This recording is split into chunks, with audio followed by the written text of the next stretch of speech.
Ada teman saya satu, bintang satu, itu ketika ditelepon, ada teman saya saksinya dalam ruangan kantor itu, lagi ngobrol dengan bintang satu ini. Tiba-tiba dia ditelepon, dia nggak tahu, nggak diangkat. Ditelepon oleh Sambo. Oke. Kemudian dia lihat, ini Kadif Propam telepon. Dia mau telepon, masuk berikutnya. Telepon dari Sambo lagi, kan diangkat. Dia diperintah untuk datang ke TKP, ya, membawa senjata lengkap, laras panjang, karena terjadi tembak menembak polisi di Duren 3. Dia tidak tahu menahu nih, karena jam 5.15, 5.20 gitu, kondisi sedang macet, maka buru-burulah pergi sana dan terlambat. Yang ada di situ ada Kapolres. Jadi Sambo sudah tidak ada di situ lagi. Sambo ada di situ, tapi kan peristiwa itu sudah ada yang meninggal, ya.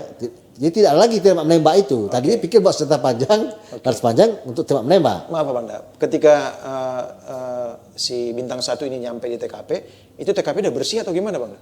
Itu saya tidak tahu persis. Ya, tapi artinya tembak menembak itu sudah tidak ada lagi. Dia datang, lihat sudah ada, ya sudah. Selesai gitu. Pikirnya tadi tembak menembak sedang terjadi gitu. Nah kemudian belakangan kan kena pelanggaran kode etik, ya. Dan banyak, ya. Ada beberapa, ada yang AKBP. Ini bagian dari yang bintang satu ini bagian dari obstruction of justice enggak Bang? Enggak, ini bagian pelanggaran kode etik. Kan ada dua itu, ya. Saya nggak usah sebut namanya. Satu obstruction of justice, satu tidak. Ya. Nah, ini teman baik, saya tahu orangnya baik. Nah, kemudian ada lagi yang masuk dalam pelanggaran kode etik. Misalnya, saya nggak usah sebut namanya lah, AKBP ya, yang di Polda, Wadir Krim. Lah itu kan nggak tahu juga apa-apa sebenarnya. Karena yang berita ini bos, ya, atasan datang. Gitu. Mungkin diperintah ABC ini, ya dia kerjain. Karena nggak tahu cerita yang sebenarnya, kan begitu nih. Nah kemudian hari ini ditahan 30 hari, saya tahu ini sudah hari keberapa, mungkin mendekati 30 atau sudah lewat. Itu kan masih menggantung nih. Ya.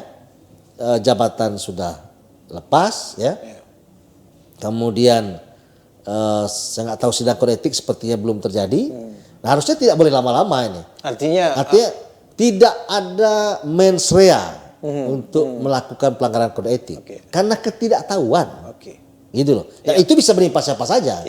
Yang gitu. Abang Dam maksud ini, Kapolri itu harusnya bertindak proporsional juga. Kalau memang tidak terbukti, sudah pulihkan. Tapi kalau terbukti sidang. Oh iya, kan sudah sebutkan obstruction itu ada 5 orang kalau saya tidak salah ya. Selebihnya adalah pelanggar kode etik. Nah pelanggar kode etik ini kan ada sesuatu yang menurut saya karena ketidaktahuan, karena kena prank. Akhirnya mereka melanggar kode etik. Kalau kemudian kemarin itu terjadi tembak menembak dan ceritanya persis seperti yang dari awal, maka itu tidak pelanggaran kode etik. Ya kan, kalau memang terjadi peristiwa itu. Terjadi pelanggaran kode etik ketika ceritanya nggak seperti itu, kan begitu nih. Jadi menurut saya tipis jaraknya antara mematuhi perintah atasan dan tiba-tiba mendapat kabar seketika dan mendadak, dan mereka buru-buru tidak berpikir panjang gitu.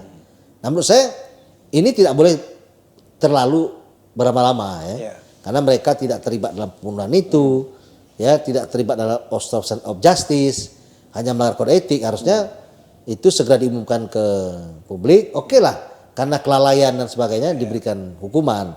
Tapi menurut saya hukuman itu juga harus menimbangkan rasa keadilan juga ya.